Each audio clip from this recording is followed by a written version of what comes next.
Salam, xoş gördük dostlar.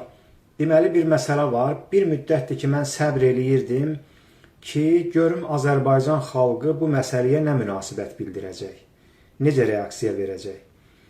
Artıq gördüm ki, yox, Azərbaycan xalqından, Azərbaycanın qeyrətli insanlarından da belə səs çıxmır. Artıq məcbur oldum bu səs yazısını yazmağa.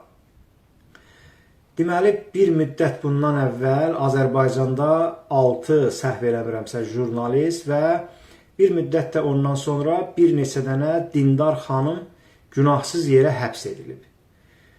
Baxın, indiyə qədər təqribən 20 ildir, 20 ildən artıq bir zamandır ki, Azərbaycan hakimiyyəti Azərbaycan xalqına xüsusi bir amansız mübarizəyə qalxıb.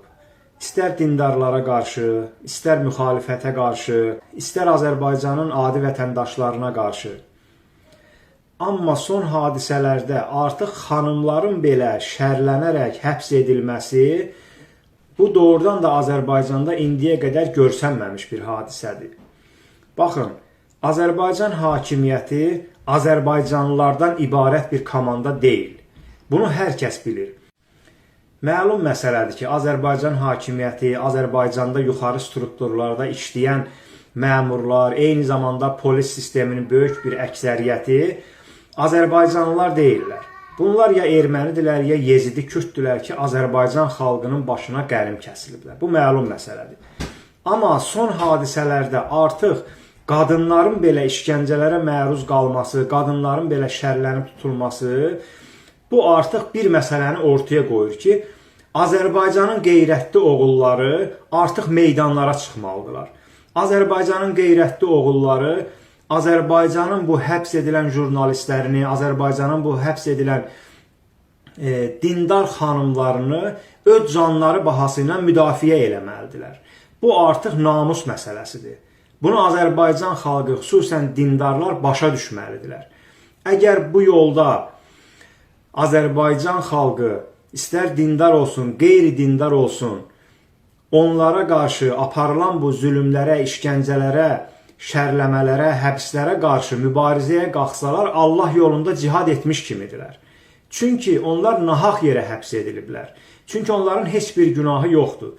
Nə o jurnalist qadınların, nə o biri hicablı xanımların heç bir günahları yoxdur. Onlar sırf azad düşüncələrinə görə, onlar sırf dini ayinləri, dini adət-ənənələrini yerinə yetirdiklərinə görə həbs ediliblər, şərləniblər və bugün oxuduğum bir məqalədə yazılır ki, o xanımlardan biri artıq bir neçə müddətdir ki, azıq aksiyasına başlayıb, digər xanımlar da onlara qoşulublar və ölüm aksiyasına, ölüm aclığı aksiyasına başlayıblar və onlardan biri yazır ki, biz şəhadətə qovuşsaq, bizim Allaha ilk sözümüz Azərbaycan xalqından şikayət olacaq. Baxın, bu haqlı bir şikayətdir.